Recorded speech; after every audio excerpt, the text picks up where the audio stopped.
7,100 करोड़ का accounting fraud, 5,040 crore fake cash balance, 13,000 fake employees जिन्हें salary दी जा रही थी, इन्वेस्टर्स को 14,000 करोड़ से ज्यादा का लॉस, 7,500 से भी ज्यादा फेक इनवॉइसेस। इमेजिन करो एक कंपनी जो कभी इंडिया की 4th लार्जेस्ट आईटी कंपनी थी, जिसका मार्केट कैप था 36,600 करोड़ से ज्यादा, जिसके पास थे 52,000 एम्प्लॉइज और जिसकी शेयर्स BSE, NSE और NYSE यूएस स्टॉक एक्सचेंज तीनों पर लिस्टेड थी, वो ओवरनाइट 94% क्रैश हो गई। सिर्फ 2 दिन में शेयर प्राइस 179 से गिरकर 11.5 पर आ गई। रामलिंगू राजू, जो कभी Bill Gates of Andhra Pradesh कहलाते थे, आज एक कन्विक्टेड फ्रॉडस्टर हैं। 2015 में उन्हें 7 साल रिगरस इम्प्रिजनमेंट और 5.5 करोड़ फाइन की सजा मिली थी। सत्यम कंप्यूटर सर्विसेज आज एग्जिस्ट नहीं करता। सत्यम ब्रांड नेम का एग्जिस्टेंस खत्म हो गया। ये जानने के लिए चलिए देखते हैं कैसे Satyam, which means truth in Sanskrit, बन गई इंडिया की सबसे बड़ी corporate lie. It all began in December 2008 when then Satyam chairman Ramalinga Raju's attempt to buy group companies Meta's infrastructure and Meta's properties fell flat on its face. Satyam chairman Ramalinga Raju has categorically said that he and his brother were the only ones involved in cooking the company's account books. But it's difficult to see how they could have done this without the knowledge of others, including auditors, bankers and employees. All the 10 accused in this case have been convicted. Ramalinga Raju and his brother Rama Raju, in fact, all the 10 have been convicted under cases of 120B and also 420, which is criminal conspiracy as well as cheating. Satyam is a big blot on corporate India. We're all very much concerned about it. And Government of India and the state government, we strive and we are doing everything that is possible to see to it that whosoever has committed a fraud, a criminal act, will be brought to book. 24 जून 1987 हैदराबाद के सिकंदराबाद में by रज्जू रामलिंगा रज्जू और उनके brother in law DV Satyanarayan Raju ने एक छोटी सी company start की सिर्फ 20 employees के साथ। रामलिंगा राजू थे एक एडुकेटेड बिजनेसमैन जो आंध्र लोयोला कॉलेज से BCom किए थे और उसके बाद ओयो यूनिवर्सिटी US से MBA। वापस इंडिया आने के बाद उन्होंने होटल्स और टेक्सटाइल मिल में हाथ आजमाया, लेकिन दोनों फेल हो गए। फिर उन्होंने रियल एस्टेट में एंटर किया और मेटस इंफ्रा लिमिटेड नाम की कंस्ट्रक्शन कंपनी बनाई। कमिंग बैक टू 1987, जब कंप्यूटर्स का एरा शुरू हुआ, राजू ने देखा कि IT सर्विसेज में बहुत स्कोप है। उन्होंने सत्यम नाम रखा, जो कि एक संस्कृत वर्ड है जिसका मतलब है ट्रुथ। आयरॉनिकली यही कंपनी बाद में इंडियाज बिगेस्ट कॉर्पोरेट लाई बनने वाली थी। 1991 सत्यम ने अपना पहला फॉर्च्यून 500 क्लाइंट जॉन डेयर को कन्विंस किया IT आउटसोर्सिंग के लिए। ये एक स्पेशल मोमेंट था क्योंकि तब आउटसोर्सिंग कॉन्सेप्ट बिल्कुल नया था। 1992 कंपनी पब्लिक हुई और बॉम्बे स्टॉक एक्सचेंज पर लिस्ट हो गई। IPO 17 टाइम्स ओवर सब्सक्राइब्ड हुआ था। 2001 न्यूयॉर्क स्टॉक एक्सचेंज पर लिस्टिंग मिली। इसी साल सत्यम ने $1 बिलियन का रेवेन्यू भी क्रॉस किया। सत्यम बिल्कुल सिमिलर मॉडल पे चल रहा था जैसे इन्फोसिस, HCL और Wipro. Software development, IT consulting services, global delivery model, India से काम करके US और यूरोप को डिलीवर करना, फॉर्च्यून 500 क्लाइंट्स को टारगेट करना और BPO सर्विसेज। बाय 2008 सत्यम की रेवेन्यू 8,500 करोड़ रुपीस क्रॉस कर गई। 36,600 करोड़ का मार्केट कैपिटल, 52,000 से भी ज्यादा employees across 66 countries, 690 clients including 185 Fortune 500 companies और स्टॉक प्राइस पीक पे पहुंच गई एट 544 इन मई 2008। ओवरऑल 2000 से 2007 के बीच सत्यम ने एक्सप्लोसिव ग्रोथ दिखाई with revenues growing 30 to 40% every year. Profit margins industry के टॉप लेवल्स पर। Clients included Nestle, GE, Qantas, Coca Cola and बताया जाता था कि इस कंपनी के पास 5,300 करोड़ के कैश रिजर्व्स थे। इन सब के कारण इन्वेस्टर्स का कॉन्फिडेंस सत्यम पर बना रहता था और स्टॉक कंटिन्यूअसली राइज करता रहता था। बट ये सब एक झूठ था। बिहाइंड द सीन्स एक अलग सा गेम चल रहा था जिसका किसी को अंदाजा नहीं था। एनालिस्ट बोलते थे Satyam is the next Infosys. Bill Clinton year 2000 में हैदराबाद आए थे जब रामलिंगा राजू ने उनके साथ स्टेज शेयर किया। लोग रामलिंगा राजू को Bill Gates of Andhra Pradesh बुला रहे थे। 1995 में जब चंद्रबाबू नायडू आंध्र प्रदेश के चीफ मिनिस्टर बने तब उन्होंने आईटी को प्रायोरिटी दिया। Raju became instrumental in shaping state's IT policy. He shared a very close relationship with political leadership. शायद ये भी एक रीजन हो सकता है कि फ्रॉड इतने साल तक हिडन रहा। राजू के कन्फेशन के अकॉर्डिंग फ्रॉड फाइनेंशियल ईयर 2003 से स्टार्ट हुई। इनिशियली छोटा गैप था एक्चुअल प्रॉफिट और रिपोर्टेड प्रॉफिट में, पर हर क्वार्टर ये गैप बढ़ता गया। राजू ने खुद कहा, It was like riding a tiger not knowing how to get off without being eaten. इस फ्रॉड को करने के लिए 6 तरीके अपनाए गए। पहले फेक कैश बैलेंसेस, 5040 करोड़ का नॉन एग्जिस्टेंट कैश शो किया जा रहा था। राजू ने अपने पर्सनल कंप्यूटर से फेक बैंक स्टेटमेंट्स क्रिएट किए। फेक इंटरेस्ट इनकम भी ऐड किया इन नॉन एग्जिस्टेंट डिपॉजिट्स से। Second tactic, fake revenue and profits. October 2009 के रिजल्ट्स में 75% रेवेन्यू और 97% ऑपरेटिंग प्रॉफिट इन्फ्लेट की गई थी। कंपनी हर क्वार्टर के नंबर्स फेक रिपोर्ट कर रही थी। Third, fake invoices. 7500 fake invoices worth 5117 crore create किए गए for fake clients and fake projects. Fourth, fake employees. Reported employees थे 53,000 जबकि रियल में 40,000 एम्प्लॉइज थे। उन 13,000 होस्ट या फेक एम्प्लॉइज के सैलरी शो करके हर महीने उन अकाउंट्स में सैलरी डिपॉजिट होती थी और फिर डाइवर्ट कर दी जाती थी। एंड फिफ्थ, हिडन लाइबिलिटीज, जहां 1230 करोड़ की लाइबिलिटीज अंडर स्टेट की गई। अब ये भी देख लेते हैं कि ये सब कैसे किया गया था। रामलिंगा राजू ने पर्सनली मैनिपुलेट किया डेटा को using his computer. 2 different IP addresses पे फाइनेंशियल डेटा स्टोर किया, one real and one fake. अब यहाँ समझ लीजिए कि 2 अलग आईपी एड्रेस क्यों रखना ज़रूरी था। आईपी एड्रेस बेसिकली एक आइडेंटिफिकेशन कोड होता है जो एक नेटवर्क में कनेक्टेड मल्टीपल डिवाइसेस या सर्वर्स को अलॉट किया जाता है। हर डिवाइस का एक यूनिक आईपी एड्रेस होता है। बड़े कॉर्पोरेट ऑफिसेज में सर्वर्स होते हैं जिनमें डेटा स्टोर्ड रहता है।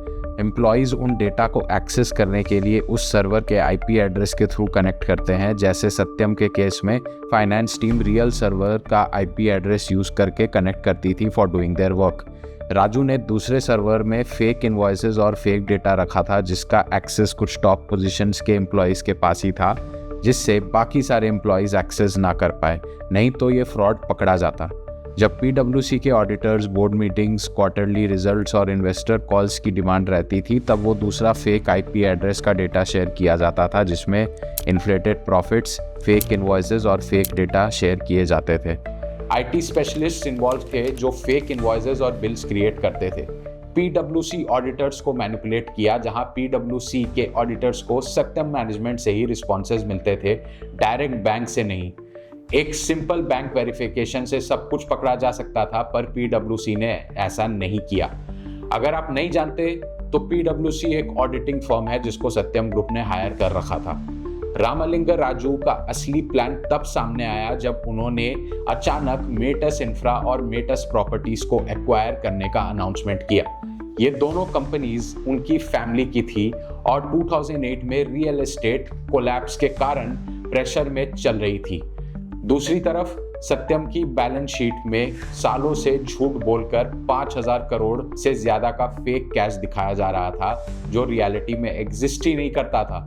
प्रॉब्लम ये थी कि रामलिंगा राजू पेपर पर इतना कैश दिखाए जा रहे थे लेकिन रियल कैश कभी भी अवेलेबल नहीं था। इन्वेस्टर्स, एनालिस्ट्स और सेबी बार बार पूछ रहे थे कि कंपनी इतना कैश आइडल क्यों रख रही है, डिविडेंड क्यों नहीं दे रही है और एक्सपेंशन कहाँ हो रहा है।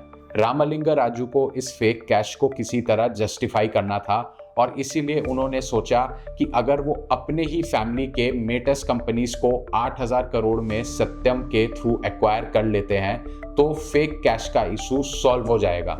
यानी झूठा कैश लैंड और रियल एस्टेट एसेट्स बन जाता जिसको कोई इतनी आसानी से क्वेश्चन नहीं कर पाएगा। साथ ही मेटस जैसे स्ट्रगलिंग रियल एस्टेट बिजनेसेस को रियल मनी मिल जाएगी और राजू की पर्सनल एम्पायर बच जाएगी। ये डील एक तरह से शेयर होल्डर मनी का डाइवर्जन था जिसमें सत्यम के पैसे से राजू अपनी फैमिली की कंपनीज को बेल आउट करने की कोशिश कर रहे थे। सत्यम ने अनाउंस किया था कि मेटस प्रॉपर्टीज को 6,500 करोड़ में और मेटस इंफ्रा का 51% स्टेक 1,500 करोड़ में खरीदा जाएगा। टोटल डील का साइज बना 8,000 करोड़, लेकिन ये कंपनीज उतनी वर्थ की ही नहीं थी और उस वक्त सत्यम की खुद की मार्केट वैल्यू 15,000 से 20,000 करोड़ के आसपास थी। मतलब सिंपल शब्दों में रामलिंग राजू अपनी ही फैमिली का बिजनेस खरीदना चाहता था पूरी कंपनी की वैल्यू के आधे दाम में। ये कोई एक्विजिशन नहीं था, ये तो सीधा सीधा डेलाइट रॉबरी था। अनाउंसमेंट के कुछ ही आवर्स के अंदर इन्वेस्टर्स ने क्वेश्चंस पूछने शुरू कर दिए। एक IT company real estate companies क्यों खरीद रही है? सत्यम इतना इन्फ्लेटेड प्राइस क्यों दे रहा है? शेयर होल्डर्स को कंसल्ट क्यों नहीं किया गया? मेटस कंपनीज राजू के परिवार की क्यों है? कंपनी अपने सारे कैश रिजर्व्स को रिस्क में क्यों डाल रही है? शेयर्स तुरंत क्रैश हो गए और जब बोर्ड मीटिंग में इंस्टीट्यूशनल इन्वेस्टर्स ने प्रोटेस्ट किया तब राजू के पास कोई एक्सप्लेनेशन नहीं था। डील रिजेक्ट होते ही रामलिंग राजू ट्रैप हो गए। अब वो फेक नंबर्स को कवर नहीं कर सकता था और इसी से शुरू हुआ कन्फेशन लेटर का चैप्टर। प्रेशर के कारण उसने कन्फेशन लेटर लिख दिया और पूरा स्कैम सामने आ गया। सोचो अगर मेटस डील अप्रूव हो जाती तो ये स्कैम शायद कभी एक्सपोज नहीं होता या जब भी होता काफी लेट हो जाता। राजू बस सत्यम के फेक कैश को रियल एसेट्स में कन्वर्ट करके फ्रॉड को छुपाने की कोशिश कर रहा था, लेकिन इन्वेस्टर्स की एक स्ट्रॉन्ग ऑपोजिशन ने सारी सच्चाई बाहर निकाल दी। राजू ने फुल कन्फेशन किया। लेटर में लिखा, the gap in the balance sheet has arisen purely on account of inflated profits over a period of last several years. What started as a marginal gap between actual operating profit and the one reflected in the books of accounts continued to grow over the years. Every attempt made to eliminate the gap failed. I am now prepared to subject myself to the laws of the land and face consequences thereof. Initially, confession में राजू ने claim किया, I acted alone, board members didn't know, and neither me nor MD benefited financially. पर interrogation के बाद राजू ने confess किया कि उसने फंड्स डाइवर्ट किए मेटस कंपनीज में और एडमिट किया कि 2004 से ये चल रहा था।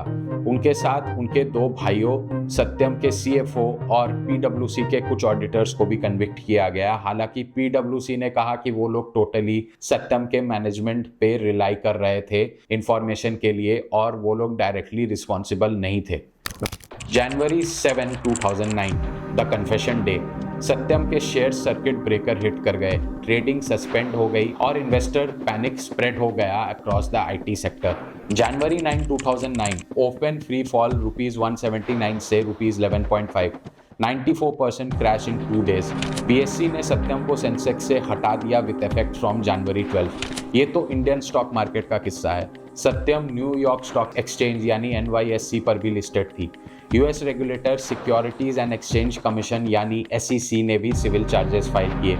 SEC ने रामलिंग राजू और सत्यम पर $10 मिलियन फाइन लगाया for filing misleading financial information to US investors which is almost 89 crore. सिर्फ इतना ही नहीं, US रेगुलेटर ने प्राइस वाटर हाउस कूपर यानी PwC इंडिया के एफिलिएट्स को भी पनिश किया with $6 million penalty which was the largest ever bye foreign accounting firm by the SEC.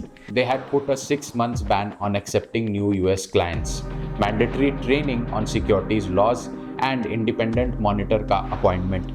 यहाँ सबसे अच्छी बात यह है कि SEC created a fair fund to distribute money back to the harmed investors in the US. CBI के estimate के according total 14,162 crore का लॉस सभी इन्वेस्टर्स को हुआ combined. 15 major Indian institutional investors जैसे Birla Sun Life, ICICI Prudential, Franklin Templeton, SDFC AM, UTI AM, Reliance life insurance का combined loss 1,600 crore का हुआ।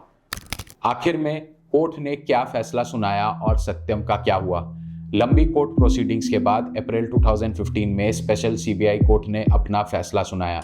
रामलिंग राजू, उनके भाई रामा राजू और 8 कन्विक्ट्स को 7 साल की जेल की सजा सुनाई गई और उन पर भारी जुर्माना भी लगाया गया।